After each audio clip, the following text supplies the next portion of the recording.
السلام علیکم ورحمۃ اللہ وبرکاتہ۔ پیارے ساتھیوں، امید ہے کہ آپ حضرات خیر و عافیت سے ہوں گے۔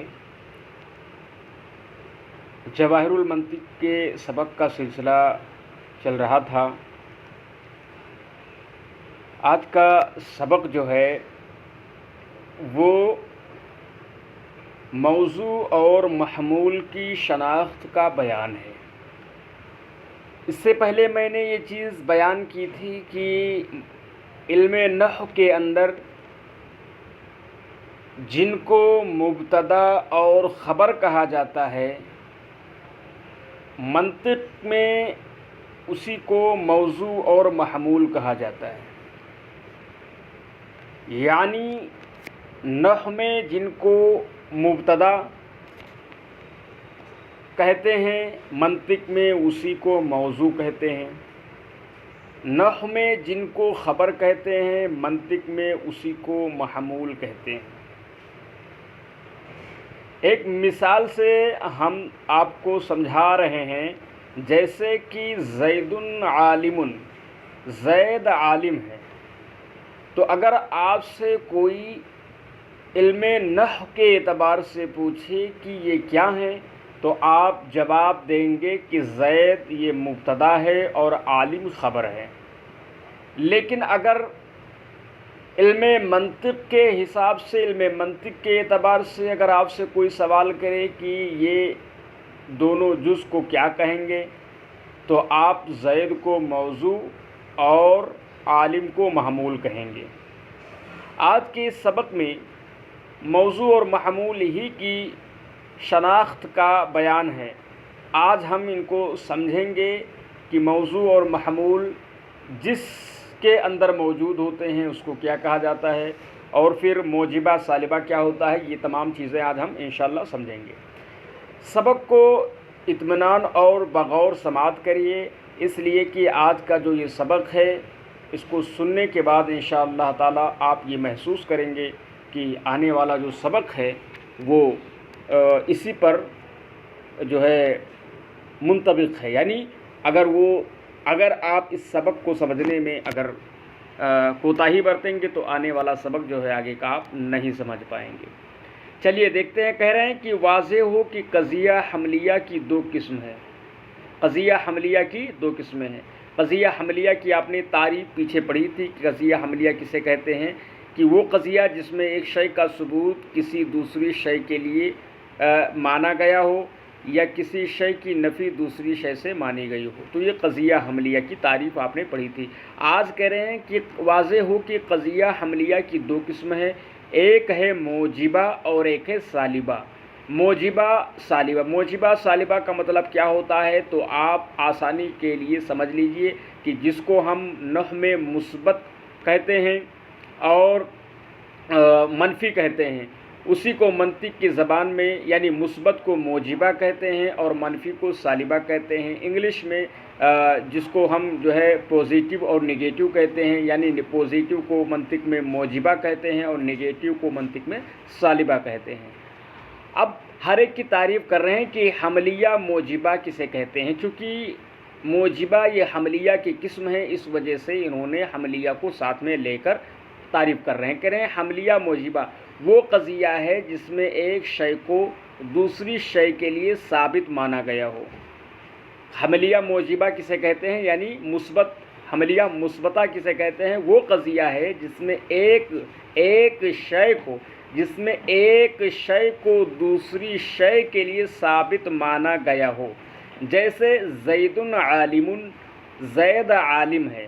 آپ اس مثال میں خود غور کریں کہ کس کو کس کے لیے ثابت مانا گیا ہے۔ آپ دیکھیں کہ زید کو عالم کے لیے ثابت مانا گیا ہے یا عالم کو زید کے لیے ثابت مانا گیا ہے۔ زید عالم کا ترجمہ ہے زید عالم ہے۔ تو دیکھیے یہاں پر زید کے لیے عالم ہونے کو ثابت مانا گیا ہے۔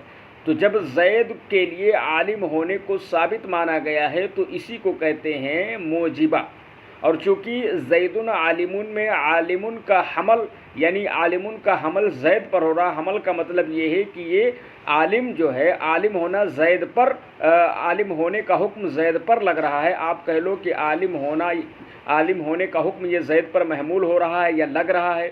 تو جو محمول ہو رہا ہے، جو حکم جو ہے زید پر لگ رہا ہے، اسی کو محمول کہیں گے، اور جس پر لگ رہا ہے اسی کو کیا کہیں گے؟ موضوع کہیں گے. تو زیدن عالمن میں زید ہے موضوع اور عالمن ہے محمول، کیونکہ عالمن یہ حکم ہے اور یہ کس پر لگ رہا ہے؟ زید پر لگ رہا ہے. ٹھیک ہے. تو جس میں تعریف میں انہوں نے کہا کہ وہ قضیہ ہے جس میں ایک شے کو دوسری شے کے لیے ثابت مانا گیا ہو. تو یہاں پر دیکھیے عالم کو زید کے لیے ثابت مانا گیا ہے. اور مثالیں اگر ہم آپ کو دیں تو آپ اس طریقے سے بھی کہہ سکتے ہو کہ جیسے کہ آپ مثال دو، جیسے کہ الولد نائم، لڑکا سویا ہے، یا یہ اردو میں آپ مثال دے دو کہ لڑکا سویا ہے. بس جا رہی ہے. ایسے ہی ممبئی خوبصورت شہر ہے، لکھنؤ چھوٹا شہر ہے.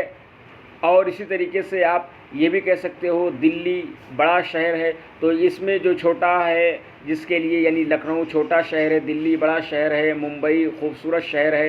تو خوبصورت ہونا، چھوٹا ہونا، بڑا ہونا یہ ایک حکم ہے جو کہ لکھنؤ، دلی اور ممبئی کے لیے ثابت کیا جا رہا ہے. تو جس میں ایک شے کو دوسرے شے کے لیے ثابت مانا جائے اس کو کیا بولتے ہیں؟ اس کو بولتے ہیں حملیہ موجبہ بولتے ہیں. اگر حملیہ کو آپ ہٹا دو تو موجبہ بھی آپ کہہ سکتے ہو، اس کو موجبہ بولتے ہیں. ٹھیک ہے. حملیہ سالبہ، اب جس میں ایک شے کو دوسرے شے کے لیے ثابت مانا گیا ہو تو ظاہر سی بات ہے اس کو موجبہ کہیں گے. تو اس کے بعد جو سالبہ ہوگا اس میں ایک شے کو دوسرے شے سے، ایک شے کی دوسرے شے سے نفی کی گئی ہوگی. دیکھیے حملیہ سالبہ وہ قضیہ ہے جس میں ایک شے کو دوسرے شے سے منفی مانا گیا ہو. یعنی وہاں پر ایک شے کو دوسرے شے کے لیے ثابت مانا جا رہا تھا اور یہاں پر ایک شے کو دوسرے شے سے منفی مانا گیا ہو، یعنی اس شے سے اس کی نفی کر دی گئی ہو. جیسے کہ مثال میں یہ کہہ رہے ہیں کہ بکر لیسا بجاہل، بکر جاہل نہیں ہے. یہاں پر جاہل ہونے کی نفی کی جا رہی ہے کہ بکر جاہل نہیں ہے، یعنی کہ بکر کو جاہل نہ ہونے کی نفی کی جا رہی ہے، بکر سے جہالت کی نفی کی جا رہی ہے کہ بکر جاہل نہیں ہے. تو وہاں پر عالم کو زید کے لیے ثابت کیا گیا تھا، یہاں پر لیسا کے ذریعے سے جاہل کو بکر کے لیے ثابت نہیں کیا گیا، یعنی اس جہالت کی بکر سے نفی کی گئی ہے. تو حملیہ سالبہ کسے کہتے ہیں؟ حملیہ سالبہ وہ قضیہ ہے جس میں ایک شے کو دوسری شے سے منفی مانا گیا ہو، جیسے کہ بکر لیسا بھی جاہل، بکر جاہل نہیں ہے. اب آگے کہہ رہے ہیں عزیز بچوں. اب چونکہ یہ کتاب جو ہے ثانیہ والے بچوں کے لیے، اس لیے ان کے لیے صاحب کتاب نے عزیز بچوں کو کہ عزیز بچوں سے کہہ کر جو ہے خطاب کیا. عزیز بچوں، اگر تم موجبہ اور سالبہ کی مذکورہ بالا تعریف میں تھوڑا سا غور سے کام لو، تھوڑا سا غور سے کام لو تو تم پر واضح ہو جائے گا. یعنی ہم نے جو وضاحت کر دی صاحب کتاب اب اسی کی وضاحت کر رہے ہیں. کہہ رہے اگر تم موجبہ اور سالبہ کی مذکورہ بالا تعریف یعنی اوپر جو تعریف گزر چکی ہے اس میں اگر تھوڑا سا غور سے کام لو تو تم پر واضح ہو جائے گا کہ حملیہ موجبہ میں ایک شے کو دوسری شے کے لیے ثابت مانا جاتا ہے اور حملیہ سالبہ میں ایک شے کو دوسری شے سے انتفا مانا جاتا ہے. تو آپ دھیان سے سنو کہ جس شے کو ثبوت مانا جاتا ہے یا جس شے کی نفی مانی جاتی ہے وہ منطق کی زبان میں محمول ہے. پہلی مثال میں عالم محمول ہے کیونکہ عالم کو زید کے لیے ثابت مانا گیا ہے، اور دوسری مثال میں جاہل جو ہے محمول ہے اس لیے کہ جاہل کی جو ہے بکر سے نفی کی گئی ہے. وہی کہ جس شے کی نفی مانی جاتی ہے وہ منطق کی زبان میں محمول ہے، یعنی جو دوسرے نمبر پر آتا ہے.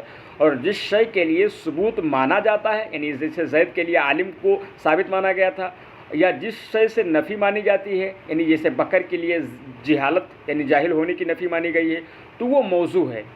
ٹھیک ہے. مثلا اب یہاں خود سمجھا رہا ہے، مثلا زید عالم میں زید کے لیے عالم ہونے کا ثبوت مانا گیا ہے، لہٰذا زید موضوع اور عالم محمول ہے. اور جیسے بکر لیسا بجاہل میں بکر سے جاہل ہونے کی نفی کی گئی ہے، اس لیے بکر موضوع اور جاہل محمول ہے.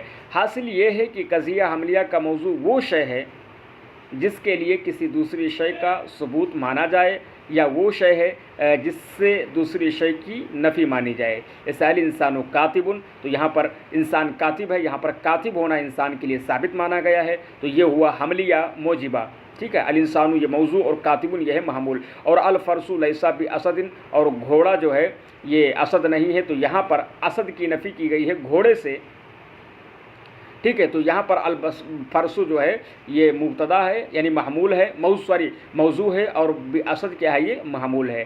کریں انسان الفرس لیس باسد میں انسان اور فرس موضوع ہے. اب کریں اور قضیہ حملیہ کا محمول وہ چیز ہے کہ جس کا ثبوت کسی دوسری شے کے لیے مانا جائے، یا وہ چیز ہے کہ جس کی نفی دوسری شے سے مانی جائے. یعنی وہی تعریف بار بار گھما کے حضرت کر رہے ہیں سمجھانے کے لیے. ایسے مذکورہ بالا دونوں مثالوں میں کاتب اور اسد محمول ہے. ٹھیک ہے، اب سوال جواب کی طرز پر کچھ باتیں کر رہے ہیں، ہم اس کو بھی دیکھ لیتے ہیں. کرے سوال، زید نے بکر کو لاٹھی سے مارا، اس قضیہ میں موضوع اور محمول کیا ہے؟ زید نے بکر کو لاٹھی سے مارا، اس قضیہ میں موضوع محمول کیا ہے؟ تو جواب دے رہے ہیں کہ زید نے بکر کو لاٹھی سے مارا، اس مثال میں جو ہے زید موضوع ہے اور مارا یہ محمول ہے. ٹھیک ہے، زید نے بکر کو لاٹھی سے مارا.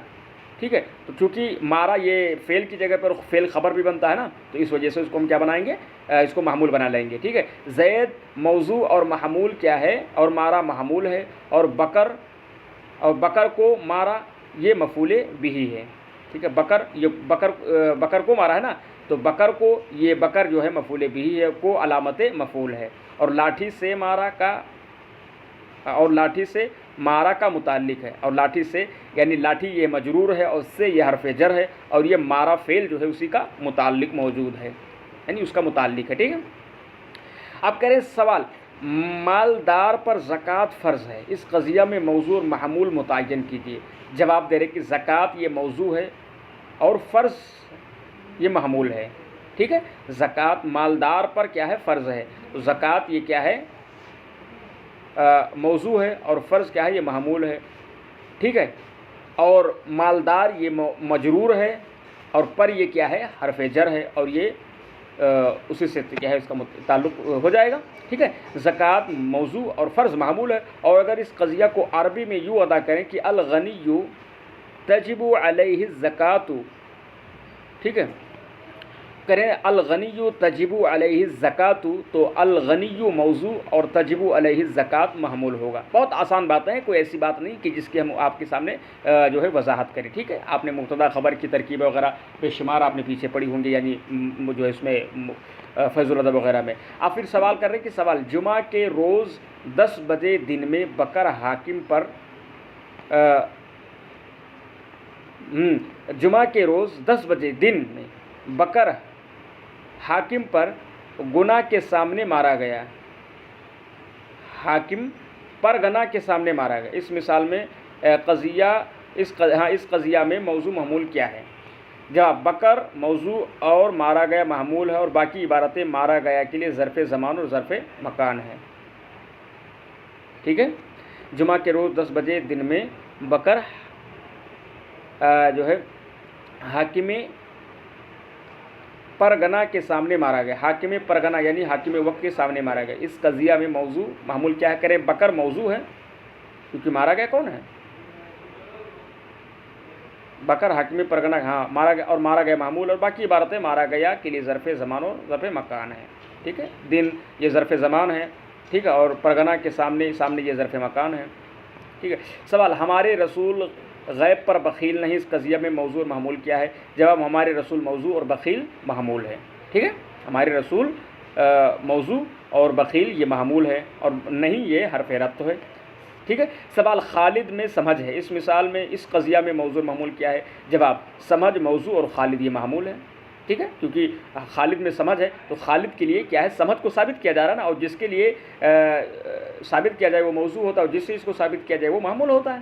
سوال، انسان کو ہوا کی ضرورت ہے، انسان کو ہوا کی ضرورت ہے، اس قضیہ میں موضوع محمول کیا ہے؟ جواب، ضرورت موضوع اور انسان کو محمول. ٹھیک ہے، انسان کو ہوا کی ضرورت ہے، تو اب اس مثال میں کیا ہے، انسان کیا ہے، ضرورت کیا ہے، یہ موضوع ہے اور انسان کو محمول ہے.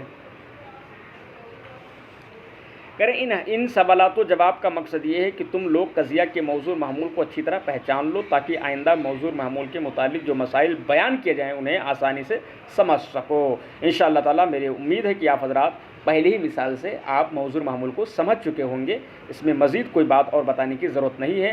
اب کل انشاءاللہ الرحمن کل کا جو سبق آئے گا اجزائے حملیہ کا بیان آئے گا، دعا کرتے رہو۔ اب آپ جو بیان اس کے بعد جو بھی پڑھیں گے انشاءاللہ تعالیٰ بہت ہی دلچسپ اور مزے کا جو بیان ہے وہ آنے والے ہیں انشاءاللہ تعالیٰ۔ آپ خوب دلجوئی کے ساتھ پڑھیے، سمجھیے، نہ سمجھ میں آئے تو میرا نمبر یوٹیوب کے تھمبیل پر موجود ہے، آپ اس سے رابطہ کر کے سوال پوچھ سکتے ہیں۔ بس شرط یہ ہے کہ سوال کرنے کا وقت آپ کو معلوم ہونا چاہیے کہ آپ سوال کر سکتے ہیں عصر کے بعد، ٹھیک ہے؟ اور بقیہ ٹائم میں مصروف رہتا ہوں، اس وجہ سے ہو سکتا ہے آپ کا جواب نہ دے پاؤں، ٹھیک ہے؟ السلام علیکم ورحمۃ اللہ وبرکاتہ۔